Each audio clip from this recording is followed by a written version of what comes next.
Welcome to Slayerfest 98. I am one of your hosts. I am an author, a journalist, and ethos demon, Philip Ellis. My name is Zachary Patton-Garcia. And I'm Ian Carlos Crawford. And today we are joined by a lovely guest who has been on Slayerfest numerous times. He is a filmmaker and co-host of the horror podcast Midnight Mass, Michael Varrati. Hi, Michael. Hi, everyone. So you've already given us your Buffy origin. We do that all the time. Can you give us your Angel origin? Like, do you remember how you came to the show, or did you just watch it because it was a Buffy spinoff? Oh, my Angel origin. Well, it was 1312, and no.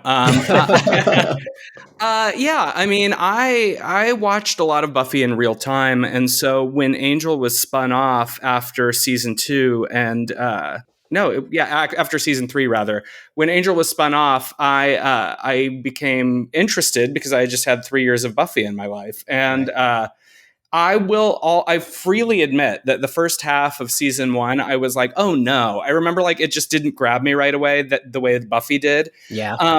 But I did stick with it, which I would never do now. So yay, teenage me. And it ended up becoming a fave, and I love it in many ways as much as I love Buffy. Although I will say I love them different. Yes, I feel like that's an accurate, loving them differently, because I do think of Angel in the same vein as Buffy. I'm like, oh, I love them both, and Angel becomes a favorite mostly because it's in that universe, but I love them differently. It's like the way we relate to our best girlfriends versus our best straight guy friends. Right. Yeah. That's a good, yeah. So today we're here to talk about the Exorcism episode of Angel season 1. I've Got You Under My Skin, which is a weird title. I don't understand why that's the title of the episode. I don't know, is anyone? Considering they didn't even use the song. Yeah. Because I was like, it's a reference to the song, but it doesn't play. It's just funny that there's also an episode of Charmed with the same title that also didn't use the song. Oh, really? And I think it's just the demon, I suppose, is literally under the little boy's skin, but it's some of the episodes names in season 1 are either overthought or underthought, like Somnambulist and the Prodigal. And it's like we could have given that an extra pass, but it's basically The Exorcist : the TV movie. Yeah. And I'm surprised at how, for the most part, well it holds up. Yes, I would say, right, because, and Philip, we've recorded a couple of clunkers the last few days, or a few weeks. And I do think, overall, this episode, I don't love it, but they're getting there, right? I feel like this balances the misdirect with the dad is stupid, but that only lasts 10 minutes. And I do think this episode, they're getting there. This is okay, we've got the dynamic there. Zach, I am curious what you thought of this episode. I really liked it, actually. I usually like an exorcism storyline anyway. Those are, that's among my favorite genre of horror movie. And I think this is what I've wanted from this show for as long as we've been watching this season. And the episodes I've already seen, I can't really be surprised by the episodes I've already seen. So I like the whole tone of this episode. I like Angel feels like a hero to me in this episode too. He sells it. So it's a good one. That makes me very happy to hear, Zach, because last night when you said to me, oh, well, it's an exorcism episode, it'll be good, I was like, oh God, I don't think it's that good. I was very worried. I mean, it's of its time, right? It's TV exorcism movie, but if you recognize that, it's pretty damn good. Yeah, Michael, what do you think of this episode? I definitely think that this episode is aptly described as getting there, like you said. Obviously, you're going to be doing the whole run of the show, so no spoilers for listeners moving ahead. But I think we do spoilers. Don't worry. You're the only person who's ever. Yeah. Zach and Dana have not fully watched the show. This is their first time, but they've been spoiled by everything. I know the plot points going forward now. Well, it's just my thing is that I think that this first season, and there are standouts. I think it worked enough that it encouraged the WB, or it was still the WB at this point, to give it a second season. But you can see it was still trying to figure out what it wanted to be. Is Angel like a supernatural procedural? Are we going to do gritty crime noir? And then, when they move out of the office building and into the hotel in the later seasons and kind of get the group dynamic, that's when it really settles into the more Whedonverse version of Angel that we know. I think that this episode definitely is a supernatural procedural episode, and it just so happens the cold case of the week is Exorcism. But it felt more like an episode of Forever Night to me than it did an episode of Angel.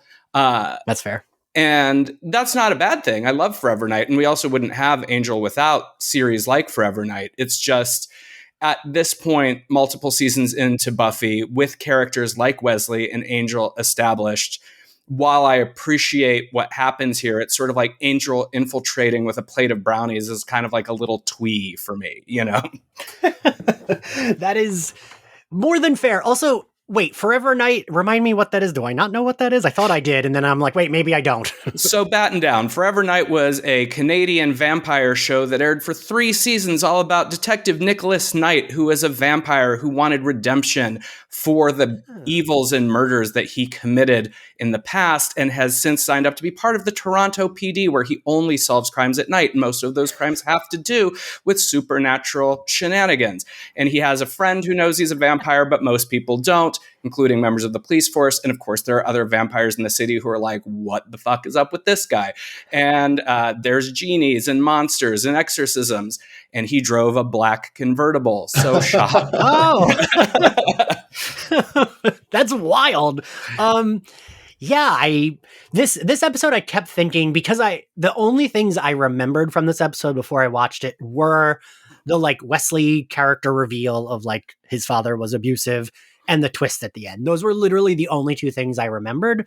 Right. So, but I think in my brain, which would have been a little too dark for Angel, I thought the little kid does kill the family. I thought it ends with him lighting the house on fire and that's it. I was wondering. Yeah, I was wondering if it was going to go that dark. Well, it tells you where my writer brain is, because even though I had seen this episode and I remembered this episode, there was a part of me that was like, oh, are they going to go there? And then I actually was sort of satisfied by the horror ending that I had established in my mind that they don't do. I still love the reveal that the kid is the true monster, though, because I think that's something that I always used to love it when the X-Files would do this as well, where, even though there's a supernatural element, sometimes it's just a killer. Sometimes it's just a person, because people can be as awful as any monster.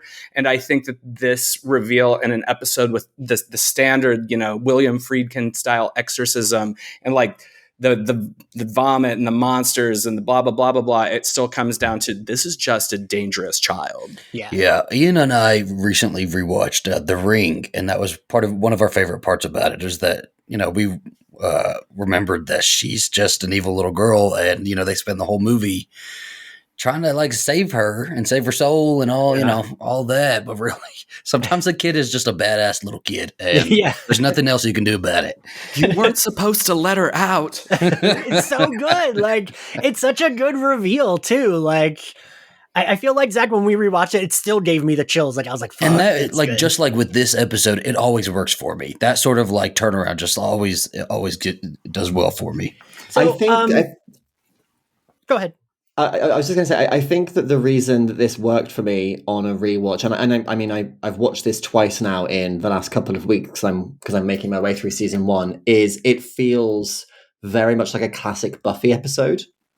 Because it's taking, I'm surprised that Buffy never did a kind of possession storyline, or I suppose it did with the Dark Age, but it's sort of this is the classic child in the bed trope. And it's got the elements in that pre-credit sequence where the creepy looking dad is locking the son up at night. It's got that kind of classic suburban gothic that Buffy did so well. And then also there's several subversions of our expectations within the episode. One of which, the reveal of the dad being not evil doesn't work. The reveal of the kid being the true monster absolutely does. And it just it hits those beats with the confidence that we've come to associate with the prior show. And also we get a lot of important stuff in terms of like the character dynamic of the core trio that will, you know, be that our cast moving forward. Like that feels more lived in now than it did even a week or two prior. Yeah, I think that's actually a really good point, that like the confidence in the storytelling is here, and a lot of the Angel season 1 episodes don't feel like they always have the confidence in their storytelling. I don't know. Zach, I know you watched season 1 and 2. Philip and Michael, did either of you watch the show Evil? I was going to say that, yes, and I'm so happy you're on the same track. Oh, good. Right? Yeah. Zach, it felt like a low budget version of an episode of Evil. It did. No, I totally get that. I think Evil is a great show. I'm not caught up with the more recent season, but even that first season and how it handled possession and exorcism and just these kind of Judeo-Christian horrors in the day-to-day. Yes, that there's definitely, I can see it. And especially the twist, because I feel like Evil does that a lot, where sometimes it is a demon, but sometimes it is like the person's a murderer. And like, I like that we can do both.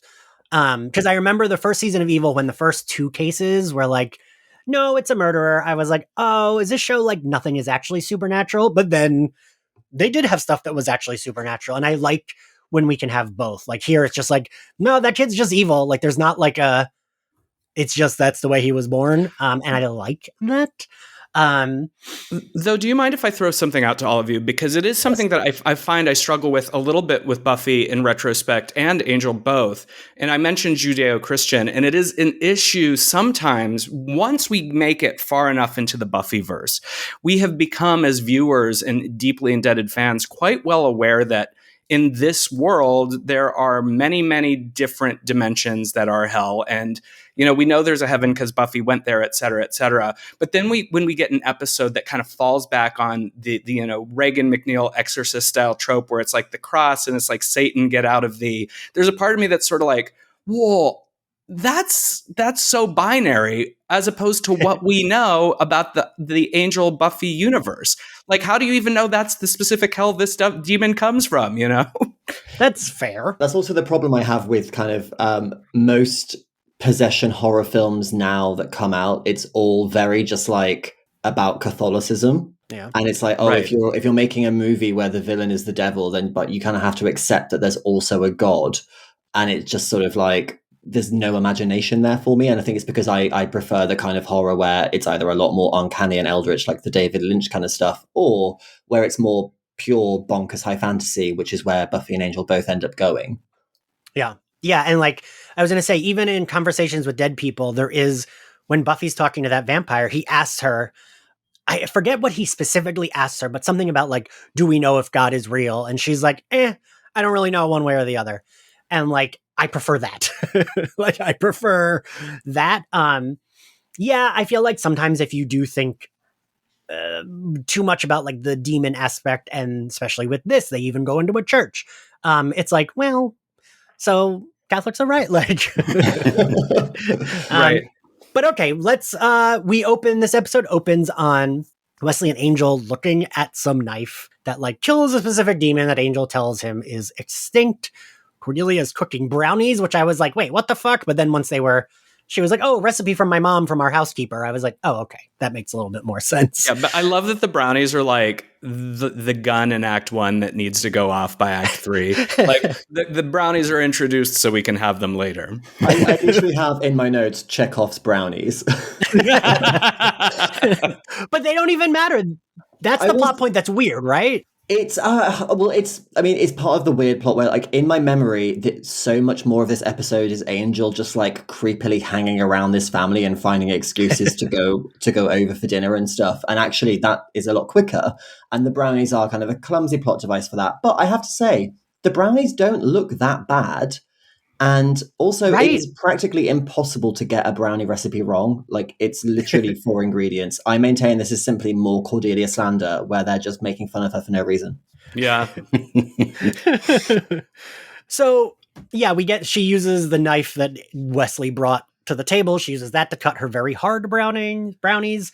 And we do, which I do like, because the episode directly after Hero, we do have them talking about Doyle, but then we kind of don't. And I like when Wesley and Cordelia start bickering that he yells, Cordelia, Doyle, and it's like very awkward, because that felt like yes, even though that's not the plot of this episode, yes, that feels important for these characters that like that might happen, right? Especially at this point where we're transitioning to Wesley becoming such a significant character. And it's a heavy-handed moment, but the acting from all three, I think, is really good, because you can see that Angel feels terrible. You can see that Cordelia is still grieving, and you can see just how hurt and insecure Wesley feels, which kind of by the end of the episode, I think he's sort of, you know, he's grown a bit more of a backbone, and he's actually like, him and Angel have this renewed trust for each other. Yeah. And then it's also great because then later on Cordelia is like, oh, forget Wesley, this isn't about him. I do like when Cordelia goes to talk to him, and he's like, I hope Wesley's okay. She's like, oh, I don't care about that. I want us to just talk about like what's going on. But then, so before the credits roll, we cut to the A plot, and this is where Angel, they do this a lot this season, where it's like, why are we having this first? Like, I don't even know why bother with the misdirect, because then we get another misdirect, right? And that misdirect works. This one doesn't. We could have just introduced the family after Cordelia had the vision. Yeah. Right. Yeah. Michael, do you think that's like, I don't know, is that like plain? Is that like a horror trope, but like the twist within a twist, or?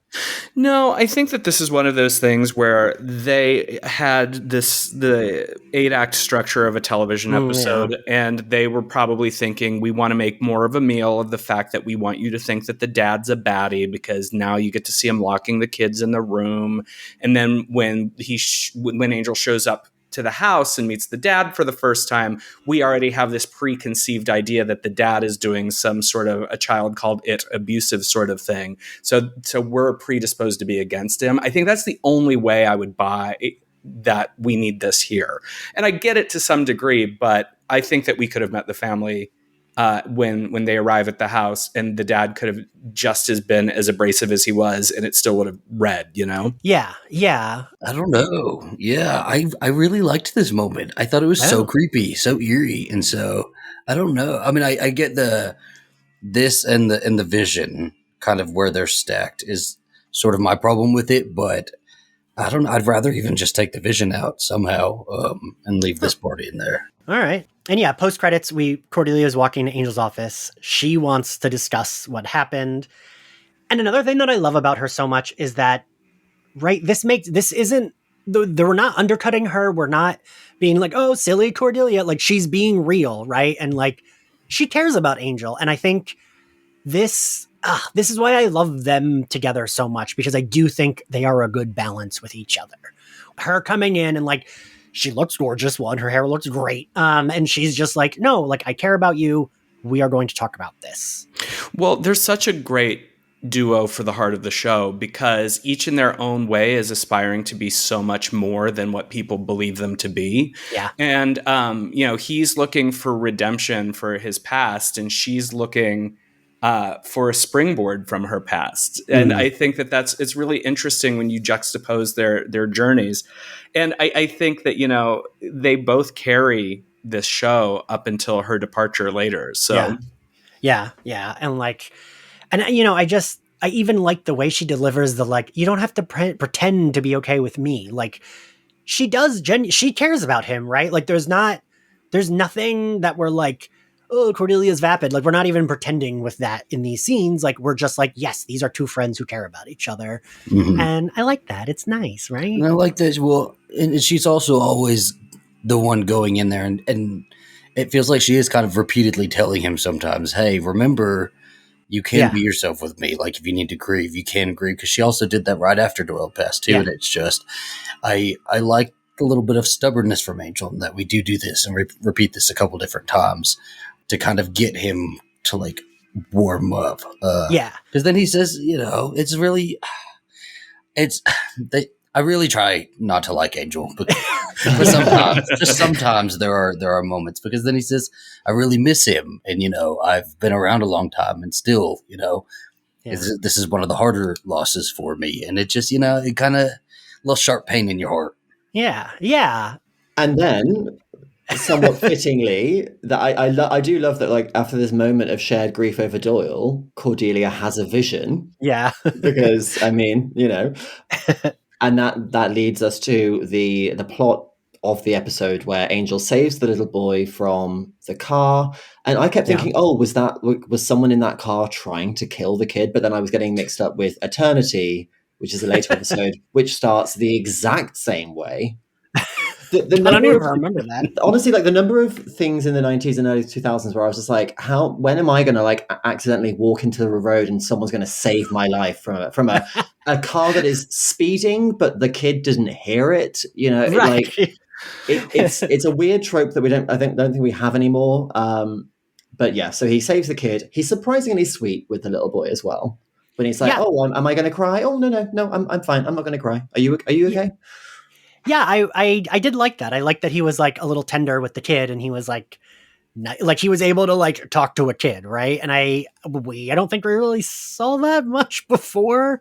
Because your assumption would be that Angel is terrible around children. Yes, like he doesn't know how to act, he doesn't know how to talk. I would assume he'd be like, I don't know, like just like talk to them the way he talks to like Cordelia or something. But yeah, then the family comes out, they thank Angel. The dad is very aggressive.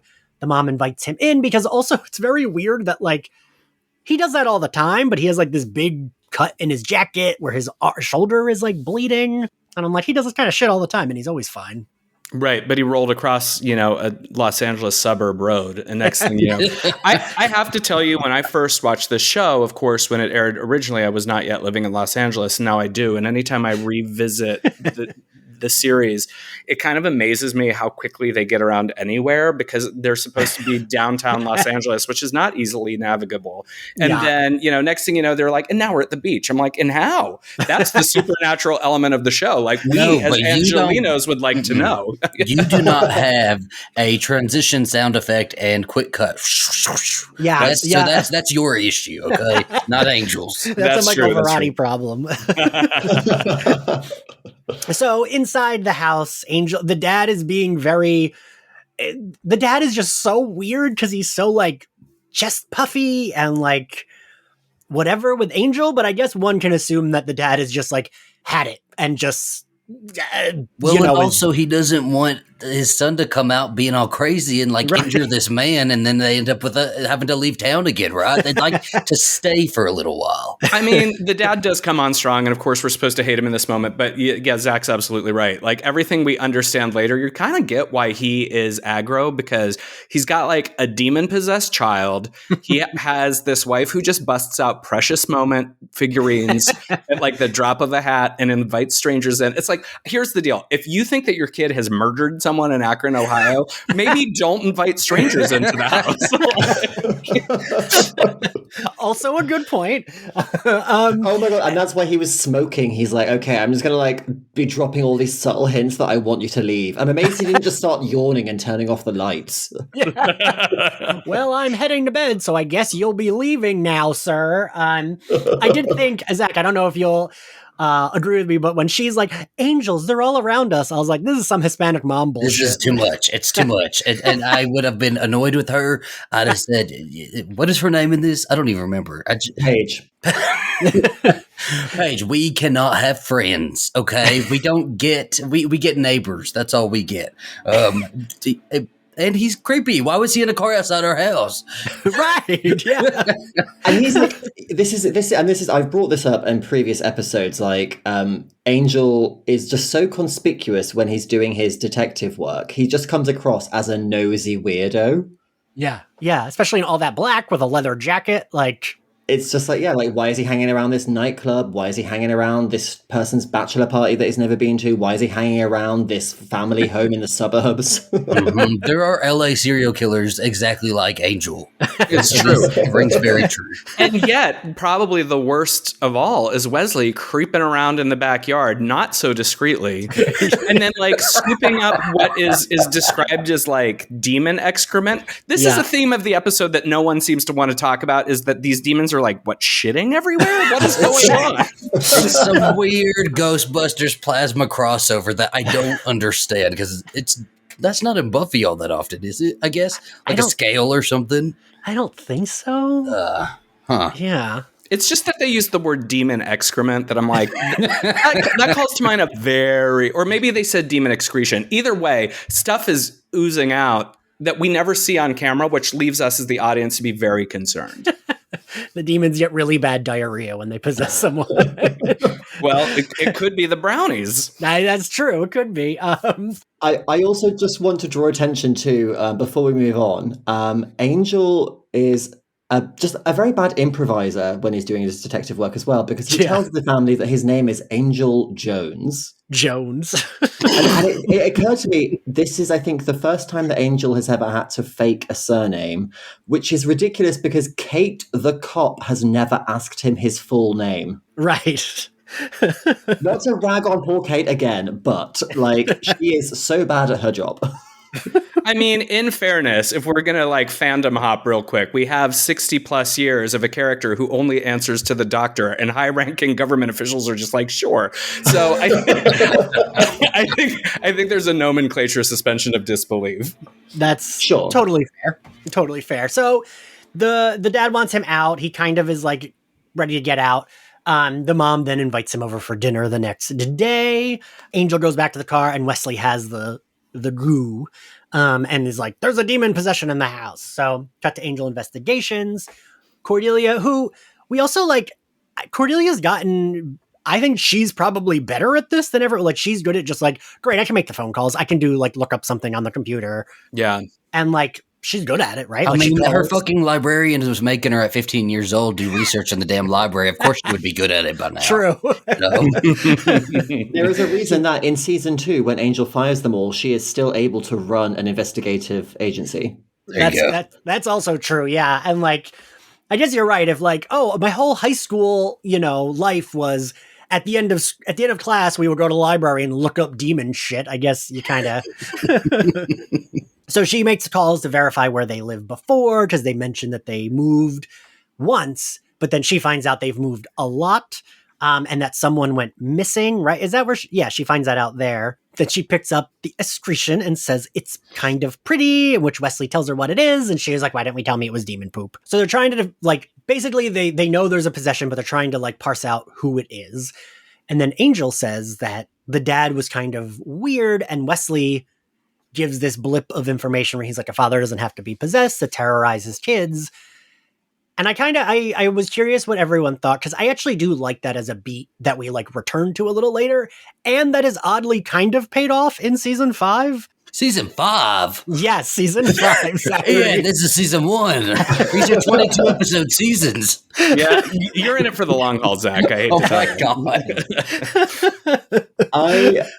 I do think that this is maybe the first good episode for Wesley, where we're finally beginning to drop the slapstick. We're taking him more seriously, and we're delving into the stuff that is eventually going to make him a really rich character.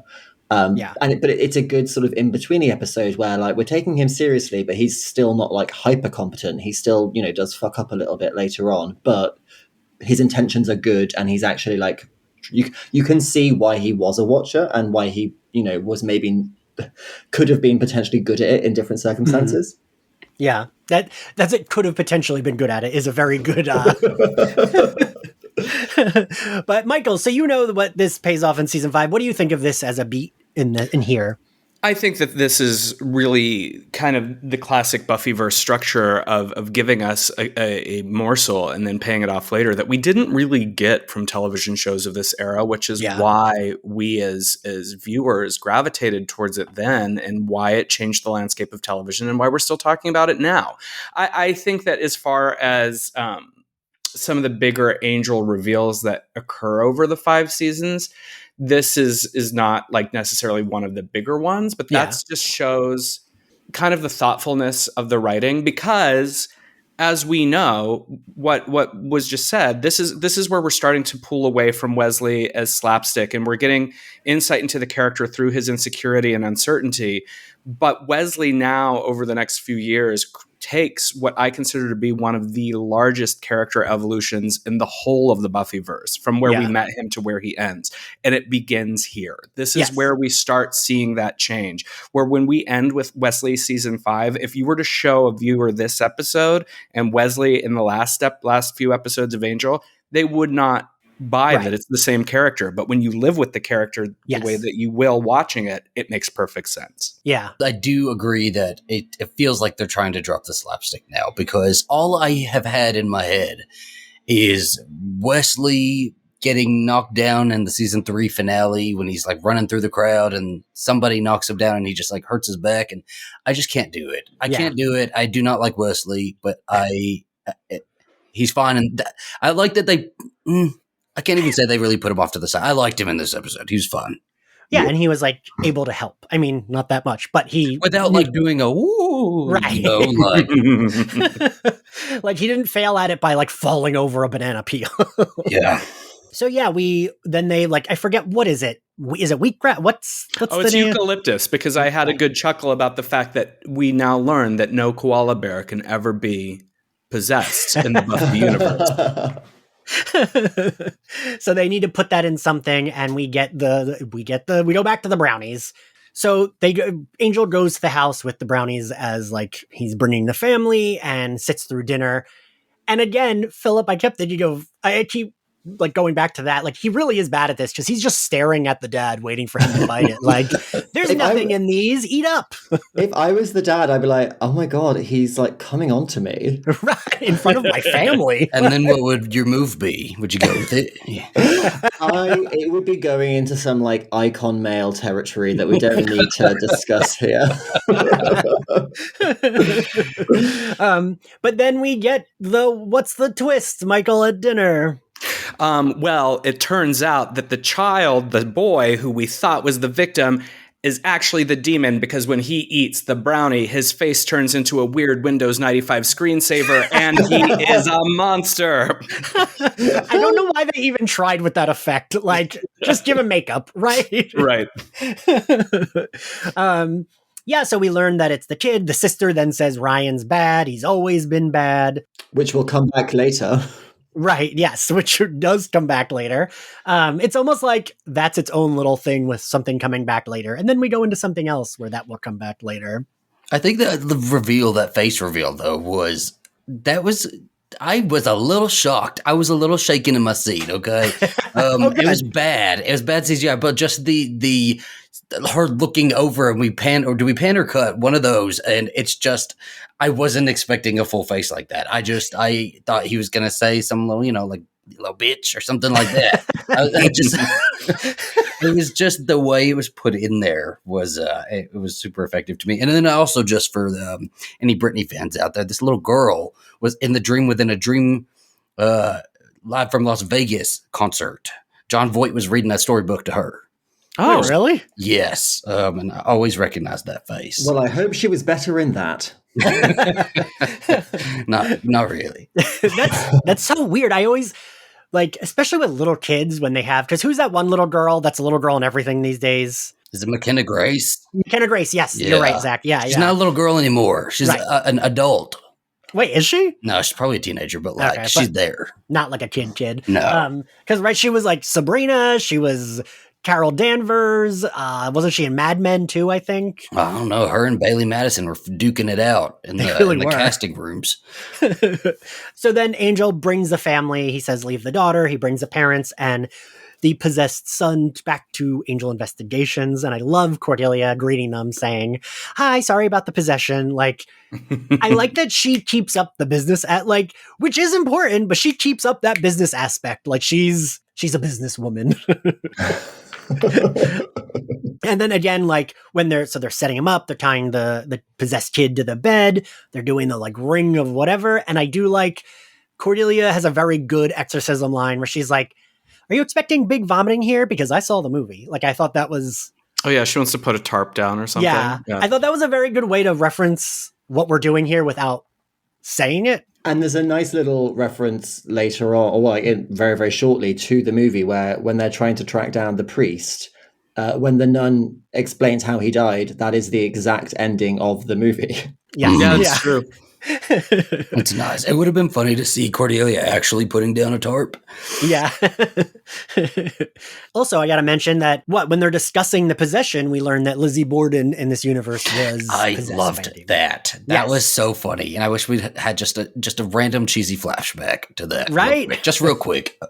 Because I also really like that. That's why I got to mention it. Because I don't know. I think that I like when the Buffyverse does like backwards, like retroactive canon stuff. And I don't know. That always works for me. Okay, but for fun, we get a flashback to Lizzie Borden. Who of the CWWB era plays Lizzie Borden in this flashback? Oh, God. Oh, my gosh.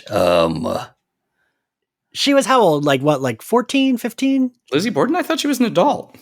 Oh, I thought she was like a teenager. No, she was like a 30-something-year-old woman. Oh, shit. Right. Yeah. Well, I mean, we had Christina Ricci play her in a TV movie, and that feels right. Right. Just let it be David Boreanaz again. Give him another wig. Okay? Oh my god! I can go wig. Yeah. And he can do another one of his fun accents. Yes, that'd be great.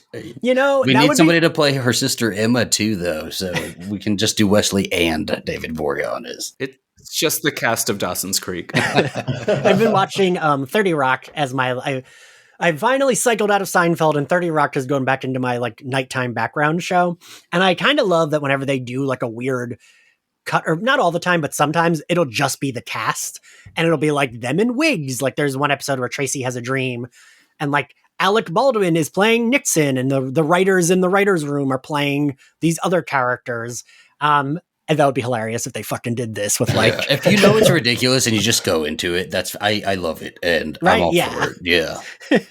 Then, Angel and Wesley, like they realize they need to find a priest. I missed, and I don't know how do we get to like this specific priest? Basically, I think while Angel was at the house and like bringing the kid and the family to the apartment, Wesley was like trying to track down... And there's like a very, very brief line of dialogue where it's like, oh, there's not many priests who go in for exorcisms these days. So I think it's like they eventually managed to track one down who does them, and then it turns out he's dead.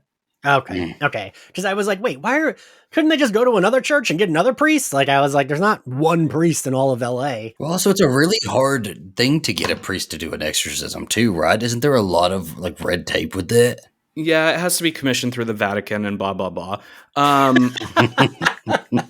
Catholicism, you know how that goes. But you know what's funny is they go kicking into this church then, and we meet Sassy Pants' sister, who clocks him. Oh my god! He thought he was Jada Pinkett Smith up in here, and he thought he was unclockable, and he was like, he said, "I'm Angel Jones," and she said, But then there's a point where if the nun can like eyeball like a vampire and be like, why didn't she go and do this exorcism? Because she's trying to not get murked. Exactly. Yeah, she's like, not my problem. Well, then she's not much of a believer, is she? She's just, well, that sounds crazy. Stay blessed, and just leaves. Like, I love her. I love the idea of her just saying "stay blessed" with a peace sign and walking off. She became a nun because she likes the idea of having her bills paid. And she doesn't give a shit. Not having to worry about where her next meal is coming from. She's not about to go hang with the sociopath kid. She shows up to the sugar factory and says, "Bill Jesus." Angel Jones and Bill Jesus. Well, when you think about it, she took her vows, kicked over to West Hollywood. She's probably having a time. Probably. That's true. Yeah, and I thought like. The actor that got to play this like random nun for 5 seconds, she's really good. And I found myself, and I don't often say this, but I like wish they had more church stuff in Angel, because I would have liked like this nun being someone maybe he has to go back to ask about certain demons or in any flashback, anytime the Buffyverse ever uses a nun, it is this woman. Yeah, that woman. Yeah. No explanation. You're right, though, Ian. I think it's, and again, it's sort of, if we're talking about this tradition of possession horror stories, this is one of the scenes that feels like it could have been lifted out of one of the better versions of that story. Yeah, because I think this scene is like actually really good, and I like that she clocks him immediately, and he's like, no, I'm not. And then she just like flashes the rosary at him and she's like, yeah, you are. That was me as a teenager when my mom asked me if I was gay. There's a lot of subtext here. I wish that with this episode they would have leaned into a lot more horror lighting for these movies, because this would have been a great scene to have that like 70s church extreme glow from the candles, right? Yeah. And like kind of overtaking the scene, because when when the mom first invites him in, they have like a single like lamp for a couple of those close-up shots that are really just lighting them like so Exorcist-like, that I wish they would have done that throughout the whole thing. Yeah, and this would have been a really great moment to do it, just bringing them back to this. Yeah, and like they could have even used some of the Buffy season 1 lighting, right? Like that works for and some like cherub children and music in the background going.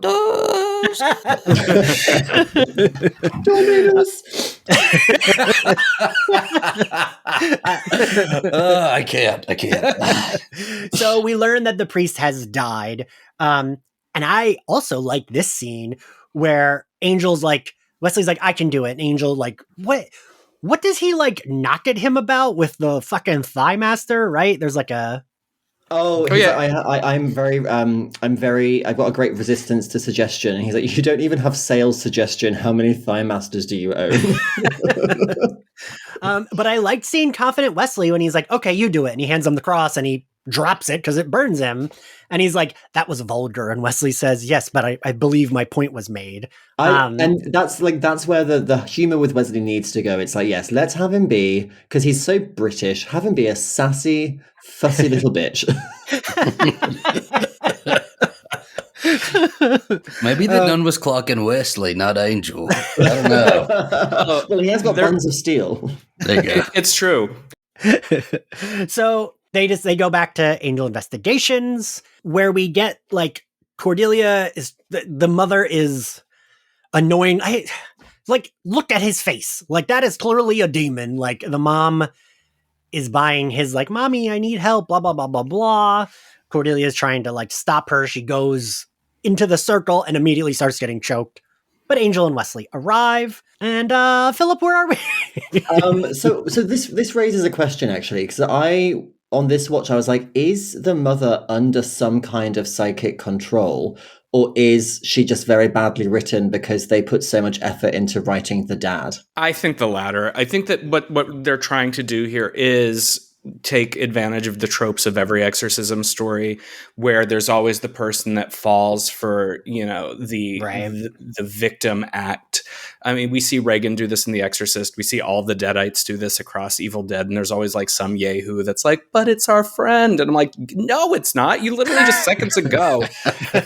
And it's just like, they kind of like set her up at the beginning as such the long-suffering mother that all she wants is her child to be okay, that she's not thinking clearly. She has her own kind of brand of psychosis that I think could have been really interesting if explored just a little bit more. But because it's not, it's all very surface. Mm-hmm. Yeah. I think that's... But also super understandable. She's a mother, she's a mother. I think the dad is already like... I think because we already established their sort of dynamics from the beginning, it's fine with me, because the dad is clearly like ready to send this child off to the school of Marcy, the Invisible Woman. Yeah. Like he's over this child, but she's still like, this is her baby, so I'm okay with it. This marriage is not lasting after this episode. No. This was they were just waiting. They couldn't handle a demon separately, so they needed to be together for this. I do like that all of the little moments where like Angel and Wesley get stuck in the elevator, and like the demon's like, I wish we got a little bit more like lights dimming up and down, and like, like really do something. Clouds roll in, or I don't know, some shit like that. But also like make us aware of like what are the parameters of the demon's power, because there's like a little bit of telekinesis and stuff, and then he does like some great voice impersonations, but like it's a little nebulous, because that scene with the elevator going up and down, it almost just feels like they're stalling before we get to the next bit. Oh, absolutely. Yeah. So then Wesley prepares to do the exorcism, but they need an ethos box, right? It's a demon box to contain the demon that they're going to pull out, because Wesley found out in his book the ethos demon will possess whoever the nearest like body is, right? If it's once it's exorcised. Right. And I kind of like Wesley being like, I mean, he fails, but I like him taking charge. I like seeing him have more agency. I also like him saying, fuck them kids, and just tossing holy water in the kid's face. Well, because, okay, so is your Latin sucks the new your mother sucks cocks in hell? Because his reaction was very strong to your Latin sucks. Oh, yeah. He is an English public school boy. That's like calling his mum a cunt. So yeah, Wesley starts, he's like talking to the demon, and we go back to what Wesley had talked about with fathers terrorizing their children. And we learn that his father was like pretty abusive and terrible to him, which I don't know. I feel like normally I'm not that sold on something like this just being casually referenced, but I think it does help build Wesley's character, right? Well, and the fact that they didn't just make it a one episode thing that they touched upon and never did again, which we know many television shows are really guilty of, like, how can we get character motivation this week? And then they introduce something and never again do we hear about it. And that's what you missed on Glee. But I think that this was the right episode to introduce it. And the fact that we get it throughout is great. I mean, it's just so interesting, though, because this whole scene where we're getting kind of the layers of Wesley's trauma, and then kind of like split with Cordelia going to this like knockoff magic box. It is just kind of like, here's some heavy shit and here's some commerce comedy. Yeah, because I do like Cordelia shopping for the box. I do like that scene. But so before we get that scene, Wesley, I forget, the demon tries to, and I was like, is this referencing something from earlier in the episode? It is not, right? When the demon's like, he was going to kill you or whatever, right? That's... Or is it?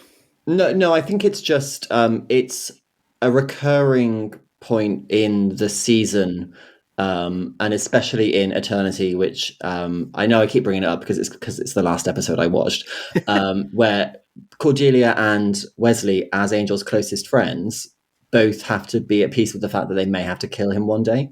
And because Wesley is the newcomer, the demon is sensing like the insecurity in that relationship and is basically trying to play them off against each other. Okay, that's fair. And it gets Wesley to cross into the circle they put around the bed, and the demon gets him to stab himself in the neck with a fucking cross, which I think is cool, but like there would have been a lot more blood if that had happened, right? Well, maybe the suggestion is that Wesley at this point just, he's doing a lot of thigh master stuff, but his upper body strength is just not there. So maybe the jabbing was not as strong because Wesley is not doing a proper rotation. Fair. Oh, okay. He has got spaghetti arms for sure. Spaghetti arms. Because like we never see, but they don't even show the cut, which I think is probably because they were like, it's nondescript cut. Let's not. And also, how sharp is a crucifix going to be? Right. Yeah. Also that. I mean, in the moment, it looks really like I'd forgotten it happens, and it is quite like it's shocking a little bit, just for a second, a split second. I don't know. If he'd have been bleeding a little bit more, I think it'd have been more serious. I don't know. Though, it is funny though when you say how sharp can a crucifix be. I just had like this like mental like montage of like all the times Christopher Lee has been stabbed with a crucifix over the course of like 20 years of playing Dracula. Fair. And then we cut to Cordelia shopping for this box, and I do really like this scene. And I almost wish this is another thing that I was like, I like this world building. I wish we had gone back to like make it their magic box, right? Make it the shop that they go to. But I don't think we really do a lot of that here in this show, right? At least not in the first season. I think that their version of the magic box becomes the bar in season 2. Yeah. But you know what I mean? Like a place where they can get this shit. Like, yeah, and I think after you buy a box that's not so functional from Jack, it was Jack, right? That was his name. I don't remember. Yeah. Well, anyway, so that guy, used magic car salesman. I don't see why you would go back. It's like you buy one bunk thing, you probably don't want to go again. That's fair. Yeah. But I like that she's just like, I need an Ethros box. And he's like, oh, a woman who knows what she wants. And she's like, yeah, I'm great. Was that going to work?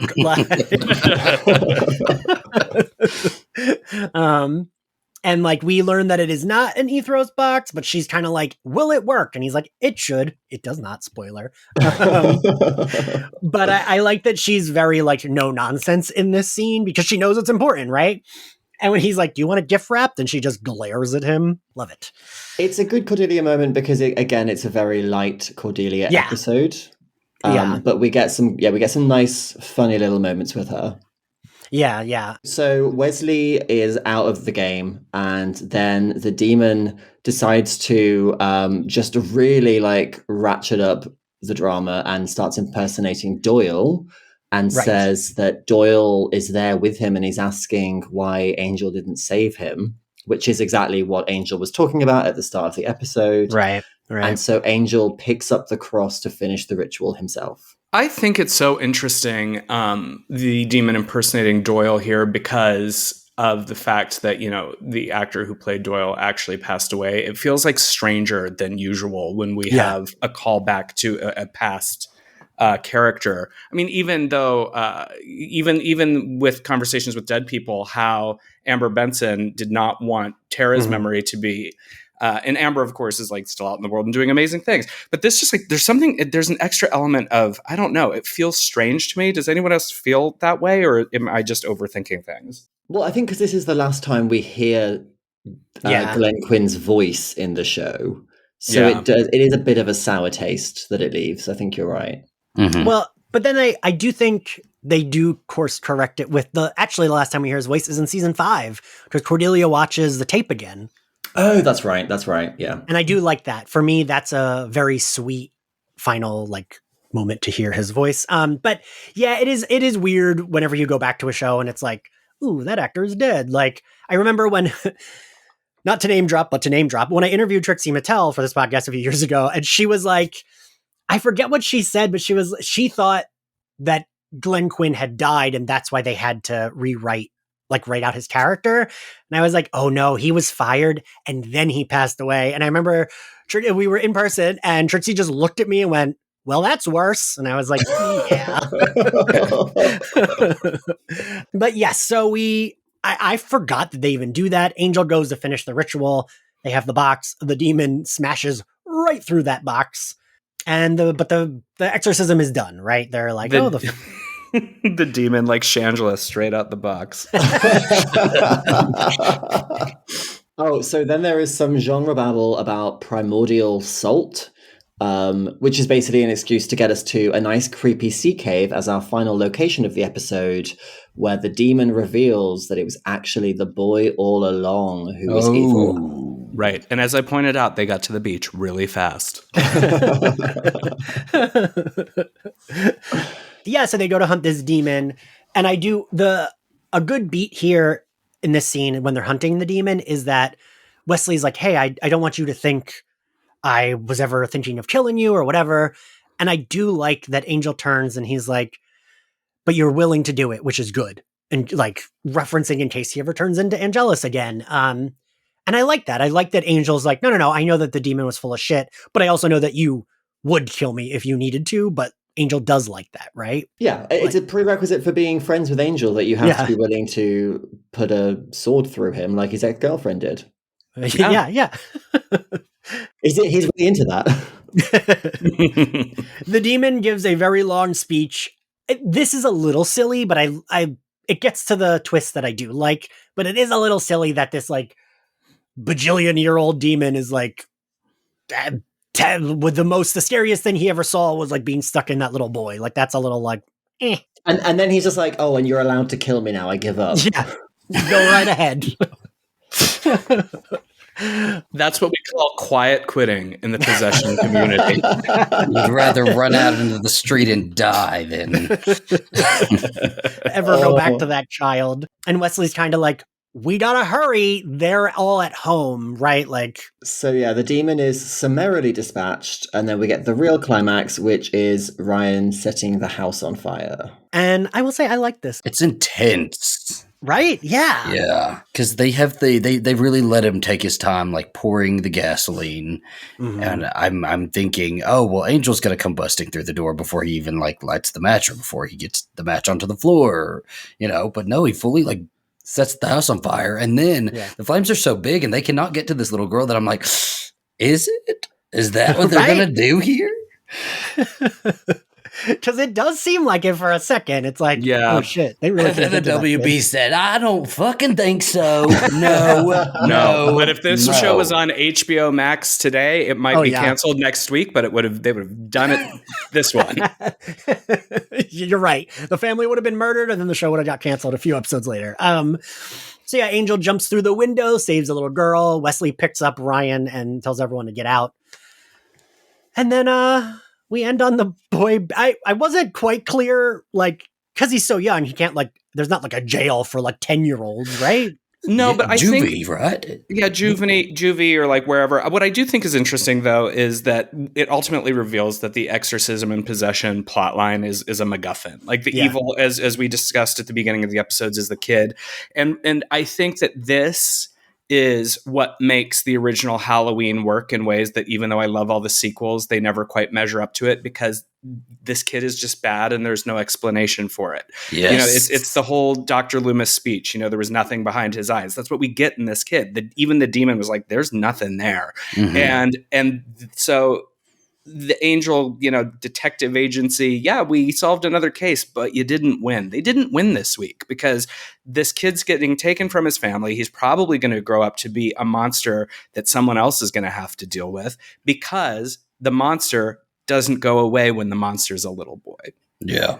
Yeah. And it's always really, that's always just a really dark one that really hits for me. It's like, like we said, The Ring, American Horror Story Asylum, that little girl Jenny, like all of those kids, like kids who were just no soul, black as black eyes, just is creepier than the supernatural, you know? Yeah. Yeah.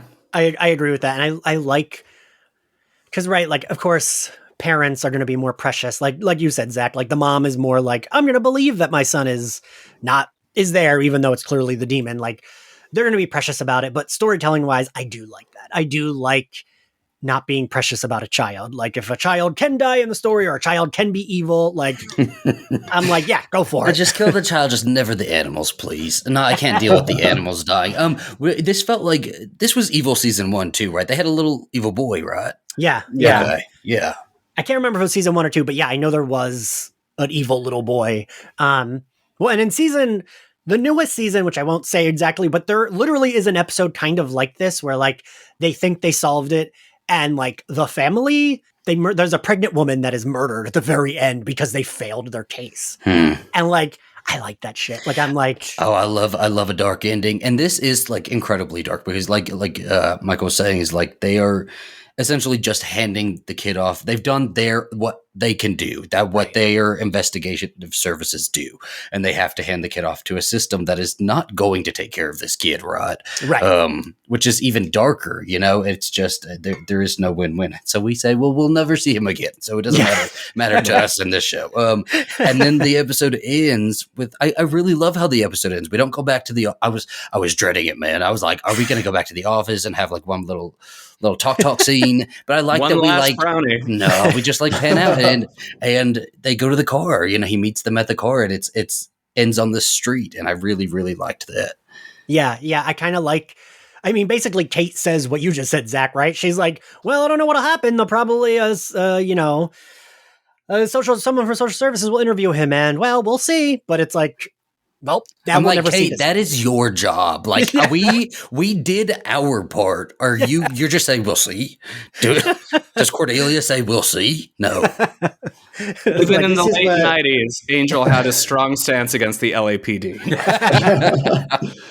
But again, it's where, like, the show is almost realizing in real time that the procedural trappings don't work, that we don't want the cop scenes and, you know, conversations about social services, right?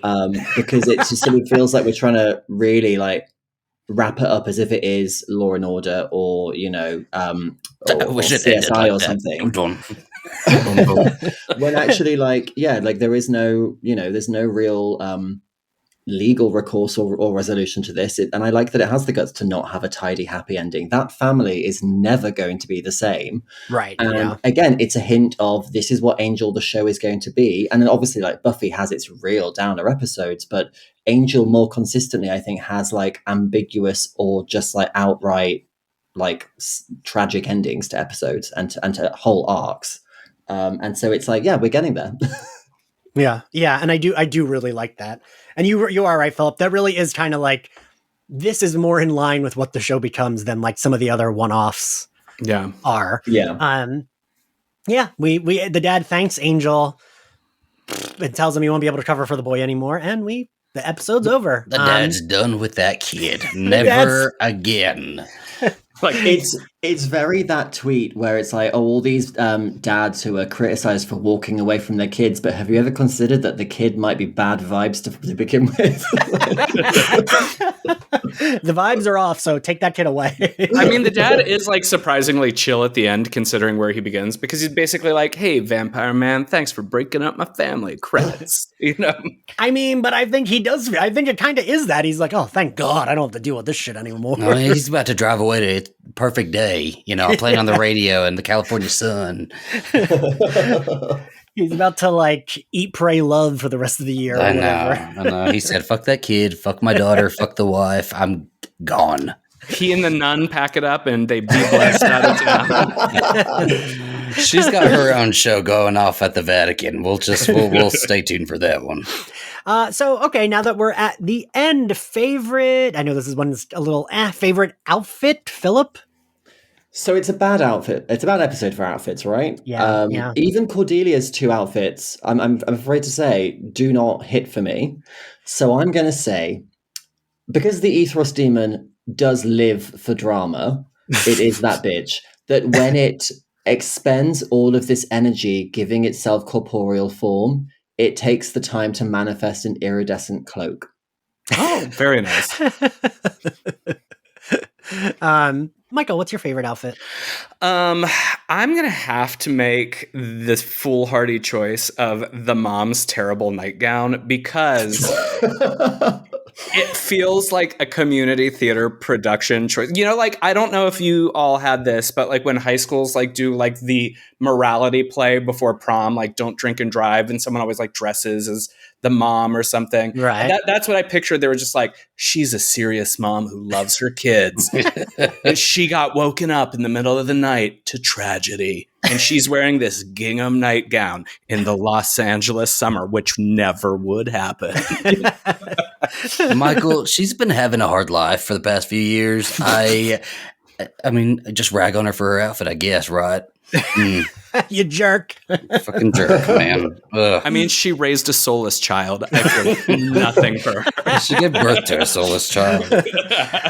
Zachary, what's your favorite outfit? Well, it is not the little boy's like Chris Evans knit sweater when he's being exercised. I think you're all crazy not to say Cordelia's freaking sweater with her hair pulled up in a messy bun. Like, she looks fantastic. I'm going with that. Of course, she looks fantastic. I just don't like the sweater. No, you're wild for that. That's my favorite outfit. But my favorite is when she puts the denim jacket, when she's in the shop and she puts the denim jacket over the pink.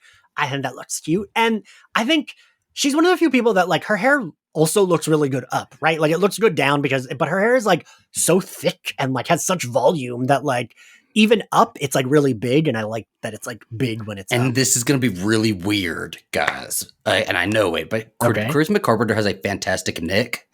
And when her hair's up, it like, I don't know, it just shows her neck off really nicely. And yeah. All right. Yeah. I will accept that. It is weird, but I accept it.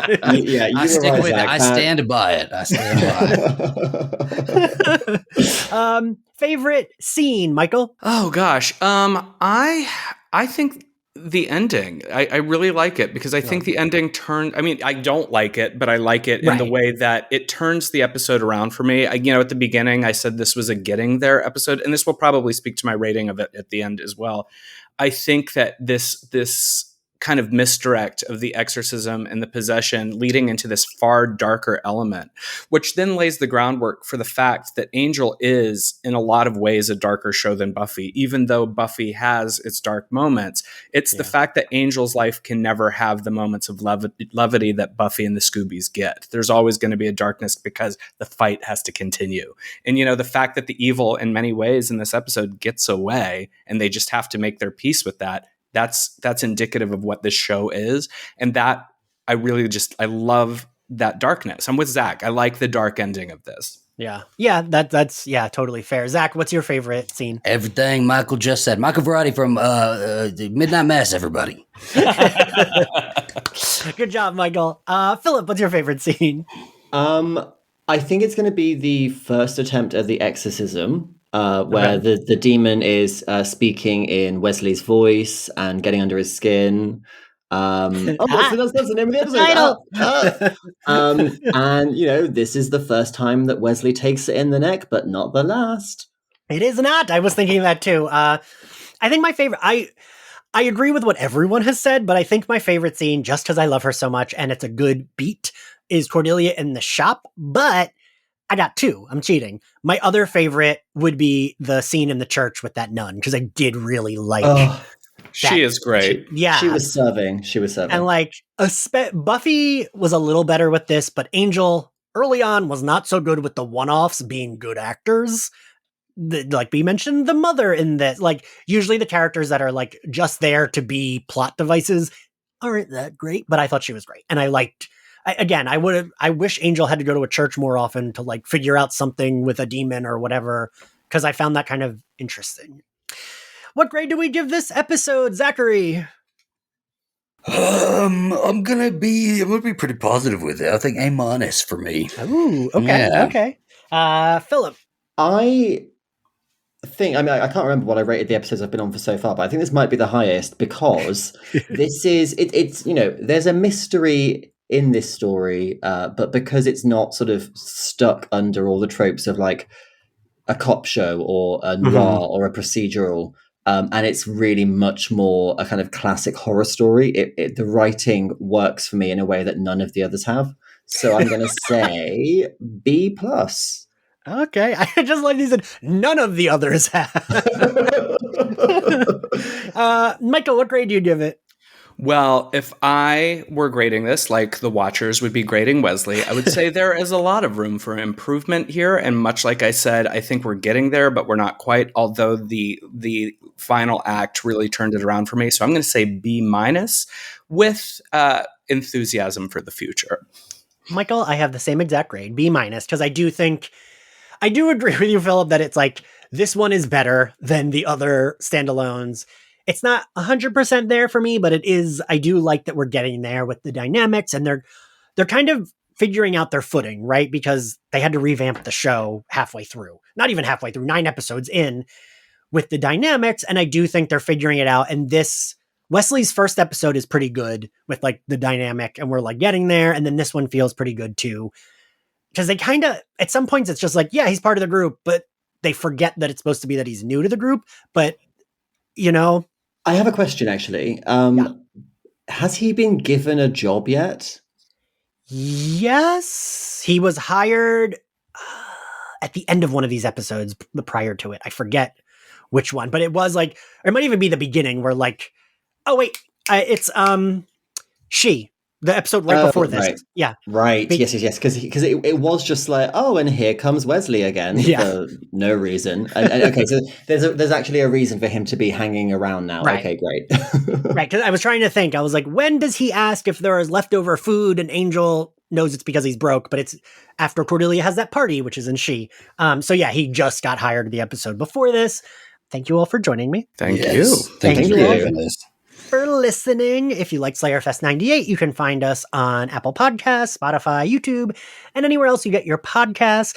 Please subscribe to us, give us a good rating, and if you want to follow us, if you want to support us on Patreon, you can do that. We are finishing Harley Quinn Season 2. We've got What If Season 1 going back to that. We're going to be covering What We Do in the Shadows and some other shows this month. And if you want to follow us on social media, we are at SlayerFestX98. If you want to follow me, I am at IanXCarlos. Philip, where can everyone find you?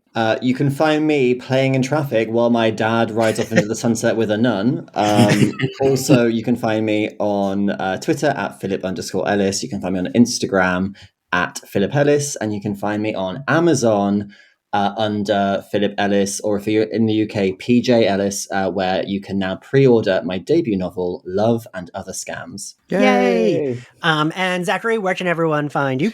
You can search me on either Adventures of Zach and B, Coffee and Tequila, or the horror talk show I do with my good buddy here, Ian, My Bloody Judy. And Michael, where can everyone find you and your podcast? Well, you can find me on Instagram and Twitter at Michael Varrati, and Midnight Mass, obviously, is wherever podcasts are found. We are on Twitter at Midnight Mass Pod. And for everything else, I'll just see you at the movies. All right, everyone. We'll see you next time. Bye. Bye.